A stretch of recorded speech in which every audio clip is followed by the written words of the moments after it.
ఒక app release చేయబోతున్నాం.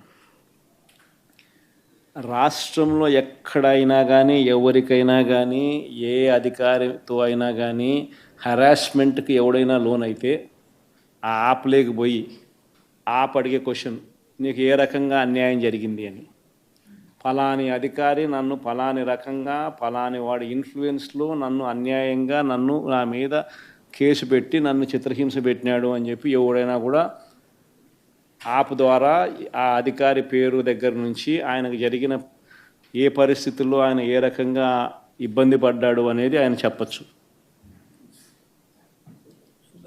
ఆయన దగ్గర ఏదైనా ఆధారాలు ఉంటే ఆ ఆధారాలు కూడా ఆయన అప్లోడ్ చేసే ఫెసిలిటీ కూడా కల్పిస్తూ ఉన్నాం.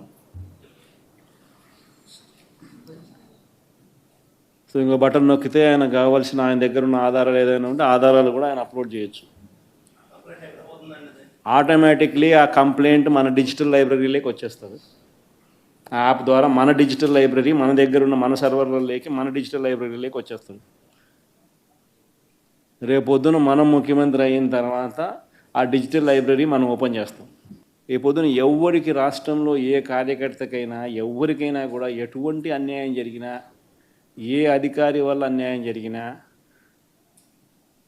వాళ్ళ పేరు, ఏ రకంగా అన్యాయం చేసినాడు, ఎవరి ప్రోద్బలంతో అన్యాయం చేసినాడు, ప్లస్ నెక్స్ట్ బటన్, మీ దగ్గర ఏమైనా సాక్ష్యాలు ఏమైనా ఉంటే ఏమైనా అప్లోడ్ చేయాలనుకుంటే చేయండి.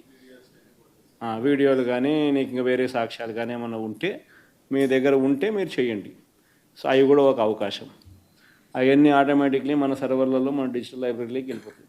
మనం వచ్చిన తర్వాత అవి ఓపెన్ చేసి ఎవడెవడైతే మన కార్యకర్తలను అన్యాయం చేసినాడో వాళ్ళందరినీ కూడా చట్టం ముందర ఏ రకంగా నిలబెట్టాలనో ఆ రకంగా నిలబెట్టించి అందరినీ కూడా సినిమా చూపించే కార్యక్రమం మాత్రం జరుగుతుంది. వాళ్ళు చేసినవన్నీ కూడా వడ్డీతో సహా ఏదైతే నువ్వు ఎత్తుతున్నావో అదే పండుతుంది. ఎక్కడో కూడా మనం అన్యాయం చేయడం లేదు. ఏదైతే మీరు ఎత్తినారో అదే రేపొద్దున పండుతుంది. చక్కెర వడ్డీతో సహా చెల్లించే పరిస్థితి వస్తుంది. అదొకటి ఖచ్చితంగా నెక్స్ట్ 10 రోజుల్లో రిలీజ్ చేయబోతున్నాం.